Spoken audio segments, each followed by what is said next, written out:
right, welcome to Screen Time with today's Communique. I am so honored to have Mr. Scott Hamilton with the Urban League of the State of Arkansas, and more importantly, Dr. Lane Rowling, who's going to be talking all about infectious diseases and particularly COVID-19, what it is, the history, the background, and how we can protect ourselves moving forward. But first, I want to hear from Mr. Scott Hamilton. Mr. Hamilton, could you introduce Dr. Rowling and just tell us why it was so important to you to have him to come and crisscross the state as he has done over the past week or so, talking about COVID-19? Yes, Kenya, thank you. And we appreciate you having us today. The Urban League is a 100-year-old plus organization, civic and social justice organization. And, what we're all about is equity and equality. When we see things where people in our state in particular are not getting their equal or just due, if you will, they don't have access to things that they should have access to. When we see things that are just quite frankly out of line, we get involved. That's what we do. We look at things from a health perspective, education, housing, jobs, and social justice. So, when COVID first came out last year, we really kind of got into the thick of it. We were very heavy. We wanted to make sure that people had access to food, access to be able to get to doctor's appointments, get to things that would help keep them financially whole, be able to stay in their house. So a lot in that space. Fast forward a few months ago, the people started to get a little bit relaxed. I think things seemed like they were going in the right direction. And then bam, here we are again. And so we started saying, we've got to stay on top of this. And one of the things, Kenya, that we saw is a lot of folks that look like us, Black and brown folks, that were really struggling even more so than many of our Americans, really trying to keep up, stay in their homes, dealing with health issues, all of that. And so that's when we began to say, we've really got to make sure this go around that we do a better job. So we started looking, we started saying, what is it that the Urban League should do, can do? And what we started seeing is a lot of people saying, I'm frustrated, I'm scared, I'm confused. I don't know what to do here, right? And so we understood that, and I understood that very clearly, simply because there was so much information out there, mixed information, misinformation, disinformation, and just lack thereof. And so we started saying, where can we find a way to impact? And we started saying, we need someone that really understands, the virus. That's the bad guy, right? We're hearing a lot of potential solution things that people might want to do. But, we said people need to understand, what are we dealing with? We need to understand what this is. And so we began to look around. And just by happenstance, I was at an event, the Black Mayors Association, and I ran across a guy that was talking about the virus. He was talking about, how viruses grow, what they do, how they mutate. I'm thinking, like, this is fantastic. Then he started talking about solutions and things that, people could do. And I just went up to him and said, I need to talk to you. And that's how I got to meet Dr. Lane Rowling. Wonderful guy, wonderful medical doctor. He's special ops guy from the military. He's a trauma surgeon. He's a virologist. He's an infectious disease expert and just all around good guy. So we've been traveling, Kenya, around the state for the last week. We've done a couple of virtual events, just talking to people. We've been talking to mayors, superintendents, citizens, anyone that we believe needs to have better information to protect citizens in their communities. And that's what Dr. Rowland is good at. I'm super excited that he's getting a chance to talk to you because I think his message is fantastic. I think if people listen, they'll learn more. And our goal is to have good information so you can make good decisions. That's what we're about. Absolutely. All of the above. We want to have that good information so that we can make informed decisions for ourselves and our families. And Dr. Rowling, I'm so honored that you are taking a few moments to share with us about your expertise and your knowledge. And I want to give you the opportunity just to share with us a little bit about who you are, your career path. Most importantly, you are an Arkansan. So why don't you take it from there? Tell us about you. Well, I'm gonna be honest with you. I'm very shy about talking about myself. When I was younger, I would talk about myself, but probably the last 20 years, I try to refrain from that. But I think in this situation right here, I think it's important that people kind of know who the person is that they're talking to. And I have no shame in my experience and stuff. But at the end of the day, I'm an infectious disease specialist and a trauma surgeon. I have 6 degrees. I have 2 doctorate degrees. I have a master's in cellular molecular genetics. I have a BS in microbiology and chemistry, a minor in military science. I am 1% of the people on the planet certified in chemical and biological warfare. I'm a professor of pathogenic virology at the Hydropathic Institute in Germany. I'm the director of clinical and tropical medicine in Peru for the last 20 years. I do real world clinics. I train students. I certify people in infectious diseases. And what more can I say? I'm a product of our American system, systemic racism. I remember when I was 5 years old, and that white teacher told me I was retarded, and they wanted to put me in special education because I had a speech problem. My mother went to the school and said, no, we're not going to let you put my boy in special education. That's what they did to all Black kids, especially boys back in them days. My mother said he was bored because when they were talking about 4 plus 4, I was looking out the windows thinking about 9 times 9. And so I'm a product of the system and dreams of being an astronaut or a heart surgeon or fighter pilot, excellent football player. And you never know what's going to happen in life. You have to be prepared for the moment. But I always had an interest in science and stuff. And as I went through life, I had to understand that science was my forte. Microbiology was my forte. When I had my first microscope when I was 5 years old, I was hooked, looking at things under the microscope of things of unseen and stuff. And so as you go through life in America, America is a very racist society, especially when it comes to Black people. We can never, ever jump high enough. And we were never smarter than them. That's what they say. But we know that's a bunch of bunk now, because reality is that we become the president of the United States, and the stuff that our people have gone through America, we are a very resilient people. We have overcome a lot.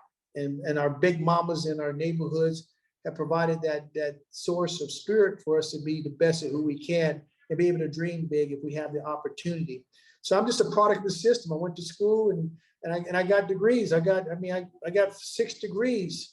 That's just the reality. You can't take my education away, like my mom says. And I have real world experience in biological warfare and military and commander, residency training in Honolulu, living in Germany 4 years, Japan 2 years, living in the jungles for 14 years. What more can you say? Airborne, recon, scuba qualified, Pathfinder qualified, military Army officer. We are the best. You are absolutely the best, which is why I'm so honored that you're talking with us a little bit about COVID-19.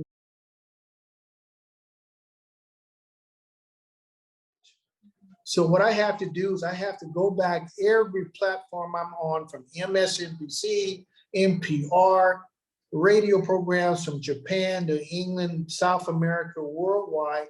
I always tell people we have to go back and set the clock back. What they should have did last year when this stuff kicked off, somebody should have got on national television and said, let me explain to you about virology. Let me explain to you what this virus is, what's this going to do to you.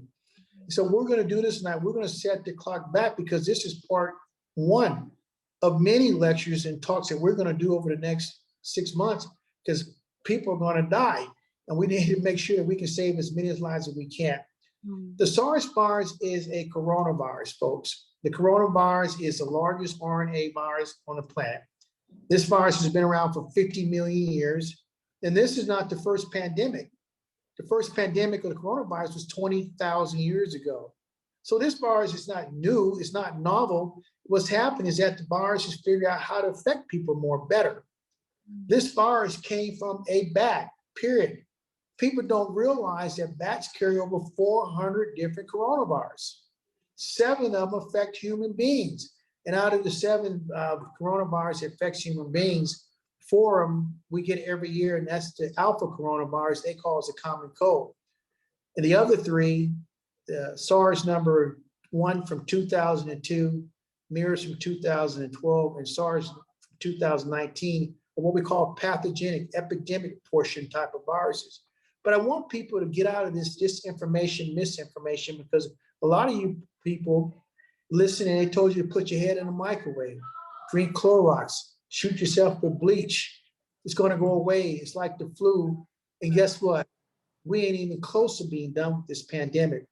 But the coronavirus itself has the ability to mutate on a regular basis, every 2 weeks, stable mutations. This is what RNA viruses do. That is why it's so difficult to have a vaccine, a cure for HIV, influenza, Ebola, Zika, chikungunya, rabies, but these are RNA viruses, and by nature, the RNA viruses have a protein called RNA-dependent polymerase that doesn't proofread anything. So every time it replicates, there's always a mutation, and over time, these mutations accumulate. It makes the virus much more lethal sometimes, and sometimes it makes it much less lethal. But the reality, this virus came from a bat. Most pandemics, no, 90% of all pandemics in the world come from animals, pigs, chicken, monkeys, dogs. That is the reality. Pandemic starts from the animals because animals are vectors and they harbor viruses and bacteria. In this particular time last year, what happened 2 years ago in these countries like China and South America and Africa, I train my students in infectious disease master program and pathogen virology. We go to wet markets and we take samples. And in these wet markets in these countries, they have chickens and pigs and alligators and bats because poor people have to have protein. So they go to the jungles and bring these exotic animals that, prehistoric fish that can walk on land in a cage on top of breathe air on top of a pig, and the pig's on top of the bat, and they're interchanging urine and feces. And I wish I could bring the smell in here and all the flies. Oh, wow. Around, and they're interchanging their secretions. And so one guy went to the market and said, I want to eat bat. They eat bats in different countries. And he went in China, bat's a big thing. He went there and said, I want 2 pounds of bat meat. And he got the bat, and I don't know if he drank the blood of the bat or he cooked that bat or ate that bat raw, and that virus jumped into him, and that was patient zero. How do we know that? Because we can look, because we're scientists, we're virologists, we're geneticists. We can look at the blueprint of anything on the planet, and we can tell if something was amino acid was put out, taken out of it. Somebody inserted the smallpox gene, the Ebola gene, maybe somebody tried to modify it. We can tell if a genetic mutation was implemented by us. And guess what? This virus came 100% from a bat. There's no argument on that one. Wow. And that's reality. And so what happened was that then that person ate that bat, and then he became patient zero. And people need to understand we have a number called R0 number, or reproductive number. It tells you how infectious something is. If you contact it, how many people can affect. Well, this virus, the coronavirus, has an R0 number of 7 to 10. What does that mean? For one person can affect 10 people. Influenza, Ebola can only affect one person. Influenza can affect 1.5. HIV on a good day can affect 2 people. So it shows you how lethal, how effective this virus is on the scales of pathogenic organisms on the planet.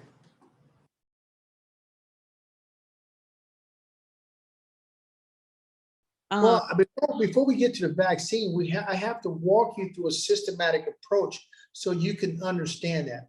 Okay. So let me talk about transmission and epidemiology. This virus is transmitted through 3 major ways. Okay. 1, that's air, that's a fact. 2, secretions. You can talk, droplets from your mouth on a table. And the third thing is feces.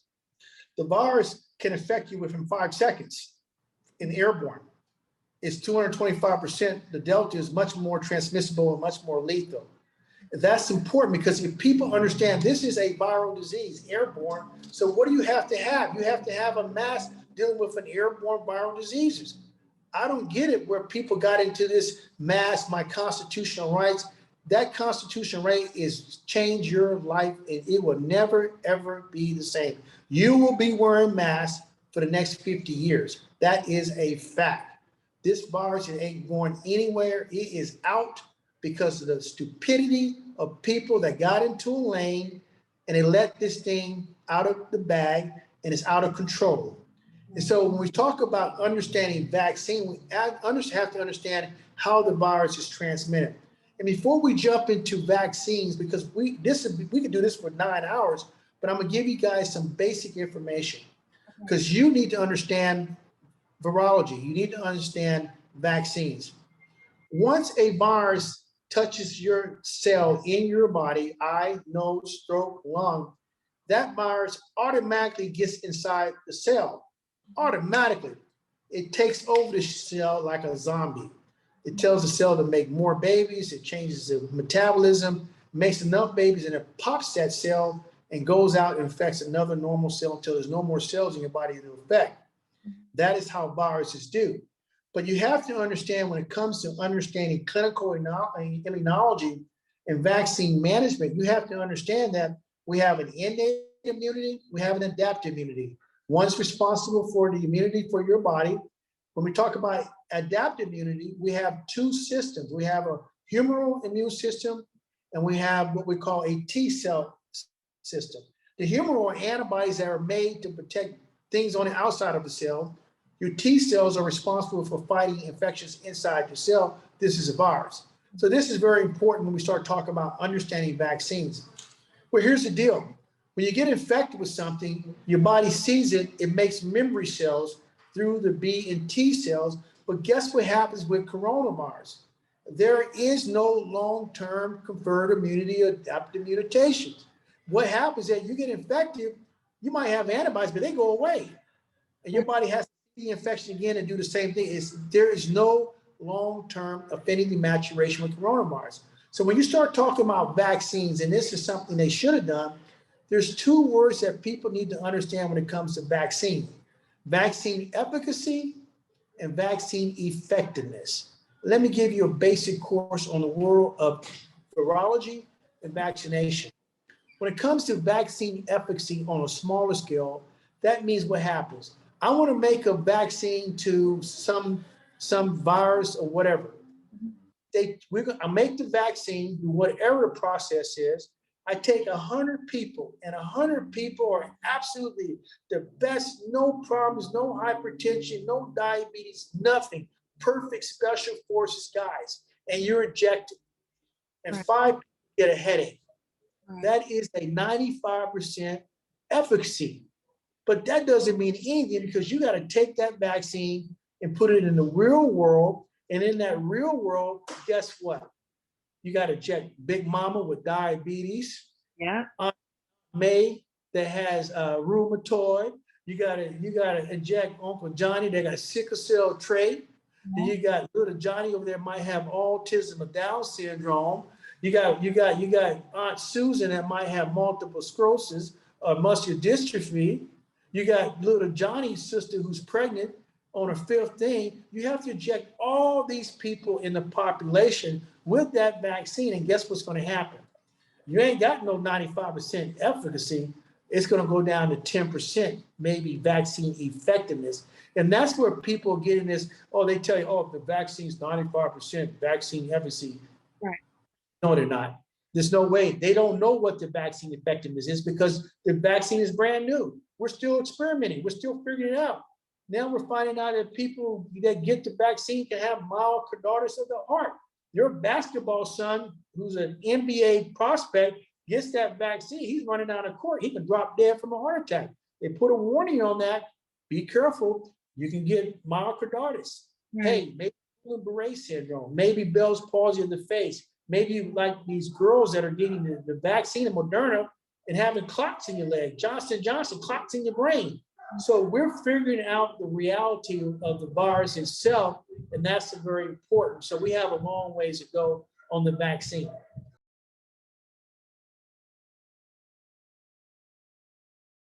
Yeah, before we progress into that answer, I think the most important thing that everybody needs to understand out there in the real world, the reality.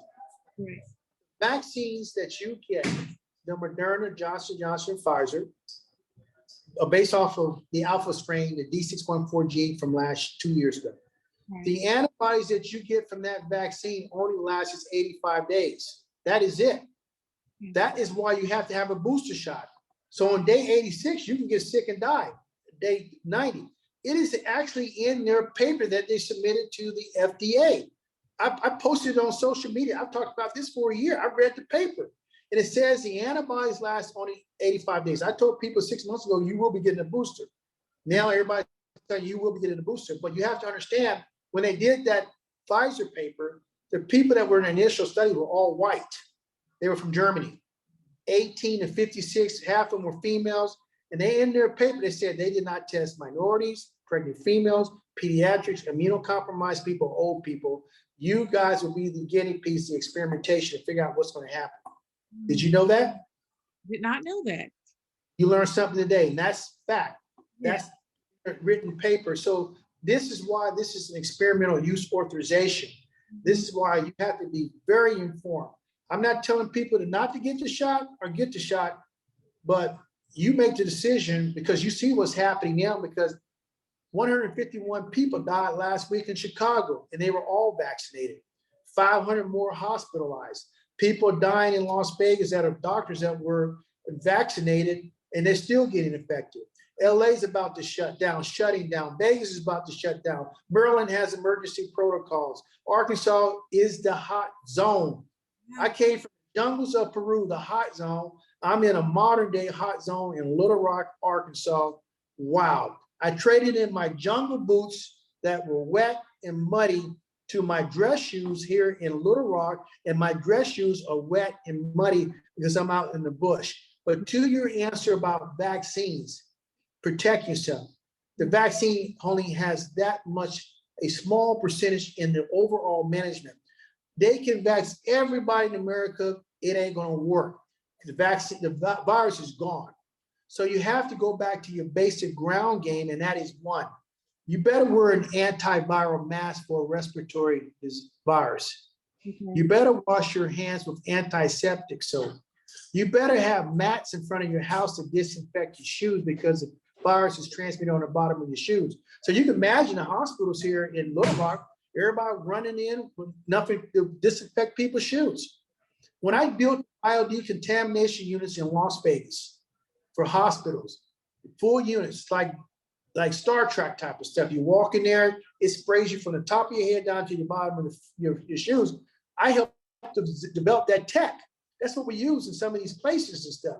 And here in Little Rock, at the hospital, schools, having a simple mat that disinfects the bottom of your shoes would decrease the virus getting into your building with your mask. So that's some of the simple stuff that you can use. You mentioned using things like antiviral soap. I've heard of antibacterial soap, which I know that most people have heard of antibacterial. Talk a little bit about antiviral soap. So for example, what happens is that somebody said, wash your hands. Well, let me tell everybody once again, because I've told everybody on MSNBC, everywhere, you wash your hands with soap and water, you have a possibility of getting sick and dying. If you read the bylaws on infectious diseases control, it says it right there, World Health Organization, washing your hands or washing with soap and water does not kill microorganisms. So what in the world are you guys washing your hands with soap and water that doesn't kill microorganisms, which is bacteria, viruses, spores, fungi? And then you go to Walmart and you buy an what does a bacterial soap got to do with a virus? Right. Just like all the masks you guys are wearing are antibacterial masks. What does an antibacterial mask have with a virus that's microscopic, 0.3 to 0.5 micron, go through your mask? What do you wash your hands with antibacterial soap on a virus? You guys got it all wrong. And this is part of the misinformation, disinformation that people that truly understand infectious diseases, virology at my level would have told you that a year ago. Well, all the 52 million people they know that they don't wash their hands with soap and water. They use antiseptic, antiviral soap. They wear an antiviral mask. They have mats in front of their house. They have air purification units in their home that scrubs the air so there's no viruses in the air, and they have them in schools. I designed this stuff for them. This is based off of infectious diseases. So where would someone like me, the average consumer, where would I go to find an antiviral mask or antiviral? You're gonna go to Dr. Rowland's company called www.tapedabiosecurity.com, and that's where you're gonna get it, because my epidemiologist, my scientists, we have the best technology on the planet, vetted with science and medicine guys, and not somebody talking about, hey, go down there and get you a mask from Walmart that's a surgical mask and you're breathing viruses on the outside and only been tested against bacteria. Come on, folks, you got to step your A game up. It's like the difference between somebody eating sweet potato pie and pumpkin pie. It's a big difference. Oh yeah, there is a difference between there's a difference between sweet potato and pumpkin pie, for sure.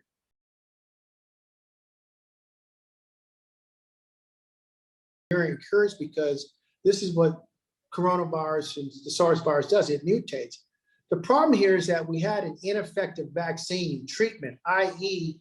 the UK virus, which started all the mutations. The first one that we really know about, it started in a person that had a chronic disease. They were sick in a life. The person got the COVID-19, the SARS-CoV virus, the B117. And what happens is this person had the virus in the UK, Kent, England, and they're giving them malaria medication.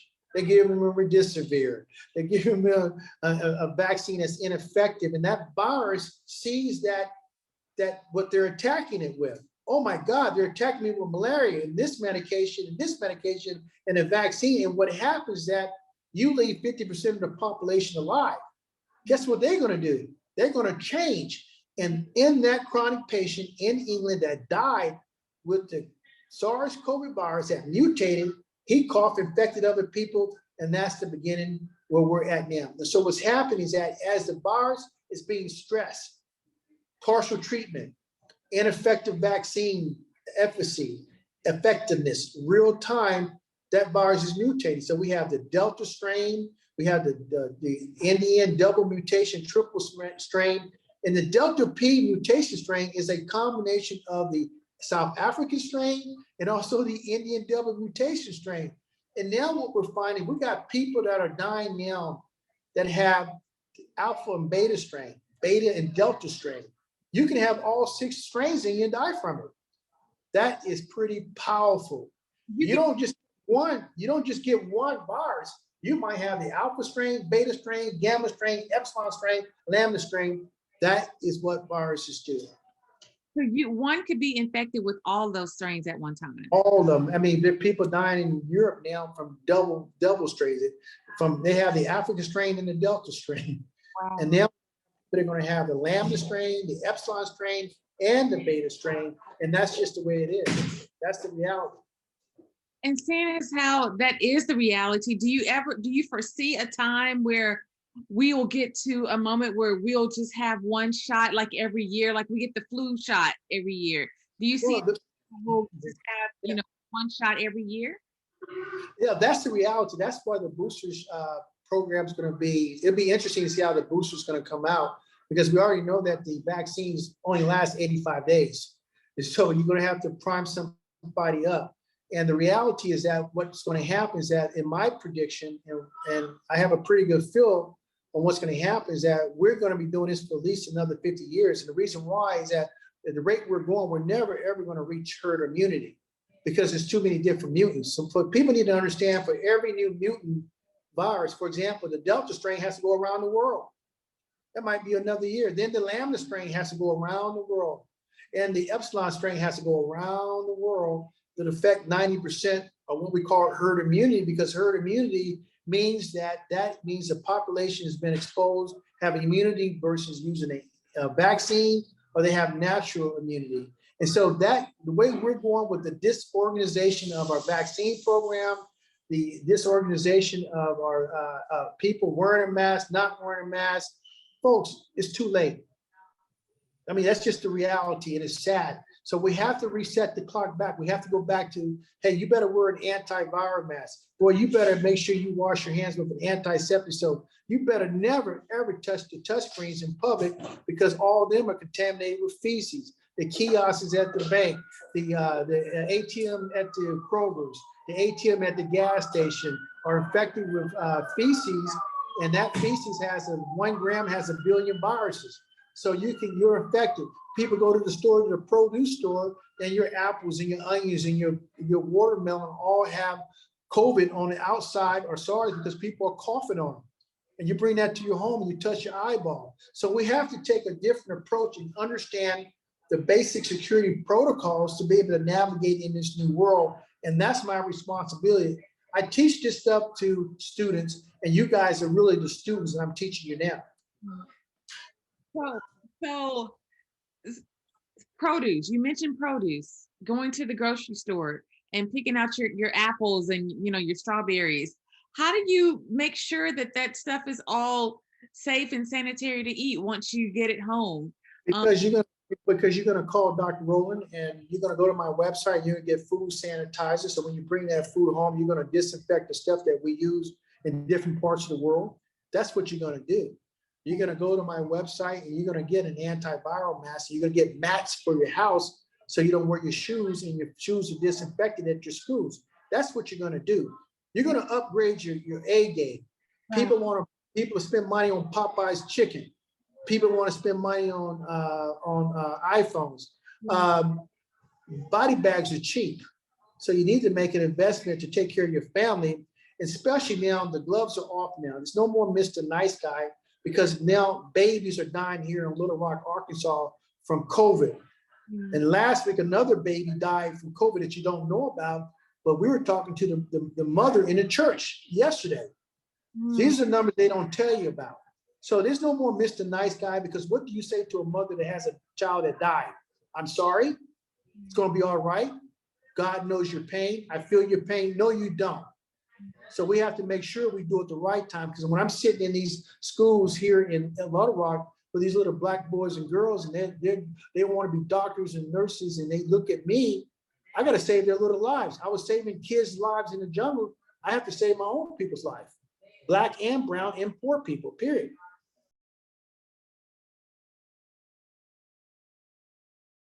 One is the food sanitizer, disinfect your food, making sure that you control your bathroom, clean that bathroom, because somebody can be symptomatic. A lot of people don't realize the virus can stay in feces for 35 days. So you can imagine you're at the airport, somebody flushes a toilet, the virus becomes fecal aerolized all over the place. You step in and you touch the counter, put your purse down in it. You can imagine going to a restaurant and somebody gets your credit card and you don't wash your hands, you touch your eyeballs. Making sure you go to the drive-through and you're asking for McDonald's because you guys like Popeye's chicken, and you get the change, and the first thing you do is you eat them chicken wings, and what about washing your hands? So stuff like that we need to understand, that these things are called vectors, and it's common sense type of stuff that we be able to navigate in the new world and make sure you have the best technology based off of science and medicine. It has proven credibility to effectively help you navigate in this new world. Wow. What, I don't even know what to ask at this point. What have I not asked that you think that we need to know? Because we've got it on the ground. I think what we need to understand is that the reality is that we have about 8 more years ago effectively in this pandemic. And then also that we have to understand that this is a new norm, and we have to navigate in a new norm in this new world. You have to have real-time information. If somebody tells you, for example, go get a vaccine, by all means get a vaccine, folks, but you better find out what your antibody levels is. Do you really know? Maybe they're giving a placebo. Big Mama goes down there to the local place to get a vaccine. They need to do a test on Big Mama to find out what her antibodies are. When she comes back in 21 days, we need to see how much Big Mama's antibodies increase. Then Big Mama needs to come back at 3 months, 6 months, 9 months, 12 months, 1 year getting antibodies to make sure that that vaccine they tell you is working, she has protection. And then we need to be tested on a regular basis. Now, once a week, you need to be tested if you're dealing with the general population. Kids probably need to be tested twice a week because they're in that closed environment. That is what they do in Europe. This is what we're going to have to do. And these are not hard decisions. They're just common sense type of stuff. And I tell folks, make sure you get your information from people that are trained in this. If somebody's spitting off virology, you need to ask them, show me your degree in virology. Do you teach in Germany at a virology institute? Have you actually been in the jungles and treated thousands and thousands of people over 20 years with infectious diseases, everything from rabies and all that, and you've done vaccination programs? If they have that experience, you need to tell them to sit down and shut up and get on the sideline, because they're going to kill more people because they're not trained in the area. That's just a fact. That's a reality. Not being tough, but you know what? I put too many babies in body bags is not a feel-good moment. So I don't want to hear from people, because our responsibility is to give people life and making sure that people have the best information, the best decision of their life. And here's one thing: a lot of people need to take their ego out of it, because their ego killed people last year. Put your head in a microwave, drink some Clorox. I can go on and on and on the incompetence of people that jumped in and made a mass, a political thing. And guess what? When we write the history books, they will be part of the history book, because in their incompetence, they killed millions of people because they talked about a mask. And that virus is out of control. It ain't if you're vaccinated or not vaccinated. I don't care. It don't make a difference. The people that are vaccinated are the ones going to drive the new mutations, and they are. And people are being infected. Bottom line, wear a mask and live. Period. End of story. So Kenya, you see why we are, are excited about the message that Dr. Rowland gives. It's a lot of information. It's hard to hear. It's not nice. It's not packaged up. It doesn't have a bow on it. It's raw. And unfortunately, we're in a space where we need raw information. We need to be able to understand better what it is that we're dealing with. And I think that's what Dr. Rowland does a really good job of, is really explaining the enemy, this virus, that we are, as people are fighting. And so I think it's incredibly important to have this kind of information. You know, you got to decipher through it to, fully understand as best you can, but it's information that everybody needs to take some time, be very serious about what we're dealing with, and make decisions that are good for you and your loved ones. So that's what we're all about at the Urban League. We just, again, wanted to make sure that we could find ways to get information that we're not always hearing, and make sure that that side of the conversation is also out there. So yeah, it's a lot, but we're hopefully we'll get through these things. Yeah, but I think it's important on my level, at an international level, and the real world missions I've done. I think the one of the most important things, you have to have what I call a public health entity in a population that people have confidence in. And I will put my money on the Urban League. They have a plan, they have a community action program, a public health program to educate the population. With that type of effort and that type of what we call boots on the ground, the Urban League is an organization that people need to support, because they're out in the bush.